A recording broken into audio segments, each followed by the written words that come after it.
Welcome to Recap King. In this video, we will explain Just Call Me Nobody. This movie tells the story of a bumbling cobbler who trains to become a kung fu master and battles the evil emperor with a rescued princess. Will he be able to save the princess? Let's find out in Just Call Me Nobody. Just Call Me Nobody begins in a simple house inhabited by a husband and wife and their newborn baby son named Woody. That night, the father said goodbye to his little son that he would go to the battlefield to fulfill his country's duties. Years later, the great battle has passed and Woody has grown into a cheerful boy and lives with his mother while waiting for his father to return. Even though they lived a simple life, Woody's mom always put her son's education first. Sometimes, she taught Woody while occasionally taking him to play so that he would not get bored of studying. A royal envoy came and reported that Woody's father had died on the battlefield. Woody and his mother looked very shocked to hear the news, but they decided to rise from adversity and continue to live. Long story short, Woody has now become a young man who is the family's breadwinner by working as a soul-traveling shoemaker. Every day he would offer his services to people passing by in the market. However, many of them underestimated him and considered him stupid because of his innocent attitude. He was often ridiculed and humiliated. Even so, he was still kind and didn't mind it. One day, Woody accidentally saw a fight between a female warrior named Yu and a bandit, a fugitive from the kingdom. Unexpectedly, Yu slipped and her shoes were damaged. Seeing Yu off guard, the bandit immediately drew his sword at her. At the same time, Woody threw his shoe and hit the bandit in the face to save Yu. The bandit then threw Woody's body to the ground. However, Woody then got up and took Yu's sword while saying that he was a kung fu expert from a famous kung fu school. While pretending to swing his sword, Woody tried to intimidate the bandit, but instead the sword slipped from his grip and then plunged into Yu's leg. When the bandit was about to attack, Woody immediately drew the sword and drew it at the bandit. Unbeknownst to anyone, someone was seen throwing an iron ball from behind the bandit, causing the bandit to limp and instantly die from being stabbed by the sword drawn by Woody. After that, Yu left, saying that Woody could meet her at Qin Mountain if he needed her help. As it turned out, the one who had helped Yu and Woody was a martial master sent by the kingdom to watch over Yu. The scene then switches to showing the emperor in discussion with General Li. It turns out, Yu is a princess who was betrothed to the emperor but ran away shortly before the wedding. General Li then told the emperor that Yu was one of the contestants who took part in the biggest kung fu tournament in the city center. General Li had already devised a plan so that Yu could win the kung fu tournament, so the emperor met her in person during the final tournament held at the palace and brought her back to the palace. Meanwhile elsewhere, Woody was repairing Yu's shoes. He seemed happy to think of Yu because she didn't look down on him at all for the first time. Therefore, he intended to meet her. The following day, full of enthusiasm and a cheerful heart, Woody set out for Qin Mountain by boat to cross the river. On the boat, he met an old man. They chatted casually and the old man seemed curious about the martial arts book that he was reading. Although Woody was not an expert in kung fu martial arts, he was very happy to read books that explained kung fu moves. Woody's boat was suddenly hijacked by two pirates who intended to seize valuables belonging to the passengers. Woody acted bravely by challenging the pirates even though he was not a martial arts expert. He can also be easily taken down by the pirates. When he was about to be killed, suddenly help came from the old man who turned out to be a kung fu martial arts master. The old man secretly helped him by tapping his nerve points using nuts so that he moved like a kung fu martial artist and was able to defeat the pirates. Woody himself didn't know why he suddenly became a martial arts expert. While Woody wondered what was happening to him, the old man calmed him down and rubbed his back. Woody seemed to be coughing. It turned out that the old man was transferring his kung fu knowledge and inner strength to him. After that, the old man handed a book to Woody. But because the book was only in the form of writing that he did not understand at all, he immediately threw it away, until finally a man picked up the book and seemed happy to have found a legendary book. Sometime later, Woody finally arrived at the opposite island at nightfall.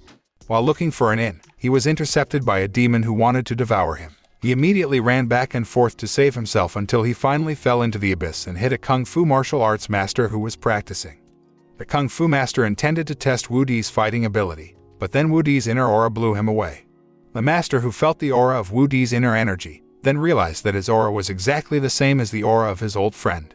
The kung fu master believed that Woody was a good person because his friend gave him his inner strength. Therefore, the master gave his inner strength to Woody. Until now, Woody had obtained the inner power of two kung fu masters, although he didn't know how to use it yet. The kung fu master then told him to go back upstairs to continue his journey. After successfully ascending the abyss, Woody continued his journey and arrived at an inn. Unexpectedly, he met Yu, who turned out to stay there because she wanted to participate in a martial arts tournament in the city center.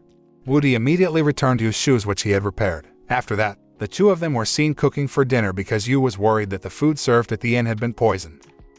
While cooking, Yu told him about herself being a princess in the kingdom. She flees the palace because she refuses to be betrothed to the emperor. She wishes to become a respected kung fu martial arts master in the martial world and goes on adventures while increasing her strength. Hearing Yu's story, Woody only responded by nodding and understanding. While they were eating, Yu and Woody slowly passed out due to the smoke that someone shot out from behind the door. When they woke up, the two were already in a room tied up. It turned out that the one holding them was a female healer who was conducting an experiment and intended to make them her experiment object. Just as Yu and Woody were about to be killed by that woman, suddenly a man came to save them. The man managed to defeat the female healer and free them. Apparently, the man who saved them was the man who took the legendary kung fu book thrown away by Woody while on the boat. The man thanked Woody for giving the book to him, even he didn't mean it. The next day, Yu and Woody were already preparing to continue their journey to the city center. But in the middle of the road, Yu suddenly gave up her intention to participate in a kung fu martial arts tournament because she thought she had tarnished the good name of her family, which incidentally was the nobility. Even though Yu ran away because she didn't want to be betrothed to the emperor, but she made a fatal mistake by causing a fire in the palace to escape. Hence, she felt ashamed if she followed martial arts kung fu, but had never done such a disgraceful act. Yu and Woody finally parted ways. Not long after that, while Yu was resting in the forest, suddenly an arrow shot towards her. Quickly, she was able to catch the arrow, which turned out to carry a message for her, which said that Woody had been held hostage and if she wanted him to be released, she had to take part in a kung fu tournament at the palace. Apparently, the one who sent the message was a royal envoy who was ordered to keep an eye on Yu. According to General Li's orders, Yu must enter a kung fu tournament in the palace and emerge victoriously. On the other hand, the innocent and clueless Woody could only surrender when thrown into prison. However, Woody easily made friends with other prisoners because of his sociable nature. Long story short, Yu finally entered a kung fu tournament and defeated one by one her opponents. Meanwhile, Woody and several other prisoners escaped from the prison. General Li ordered the royal troops to pursue Woody.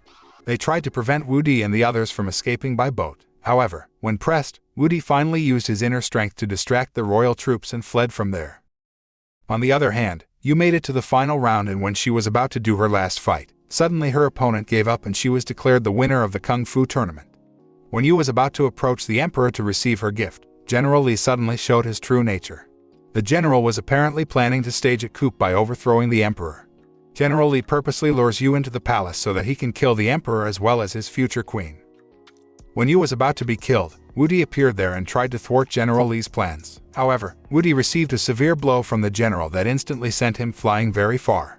Unexpectedly, General Li's fatal blow actually activated the nerve points in Woody's body that had been locked up. Suddenly, he could use the knowledge of kung fu and the inner power given by the two previous kung fu masters. Woody rushed back to the palace, where Yu and the emperor were being held captive by General Li. Seeing Woody's arrival, the general ordered his most formidable fighter to finish the young man, but Woody could overthrow that fighter with ease. Knowing that Woody has great strength, General Li decides to fight himself against him, until finally Woody can defeat General Li with his strength. Seeing that Woody's kung fu is very rare, General Li intends to pass his kung fu skills onto him before he dies, but Woody then threw away the kung fu book given by the general. The emperor thanked Woody for saving his life and asked his wishes. Unexpectedly, Woody wanted the emperor not to marry Yu because she still wanted to learn kung fu and adventure. Obviously, the emperor could not grant his request and immediately went with Yu. After that, the emperor began to prepare for his marriage to Yu. Meanwhile, Woody returns to his old life as a shoemaker in the market. The emperor finally realized that Yu did not love him ahead of the wedding. The next scene shows Woody repairing his shoes and being approached by Yu. It turns out that the emperor annulled his marriage to Yu after she confessed that she loved Woody. Although with a heavy heart, the wise emperor finally let Yu realize her dream of becoming a martial arts master and getting her true love, namely Woody. In this film, we are taught not to judge a person by their appearance because Woody, who is innocent, actually has pure energy and kindness that can make him a great martial artist.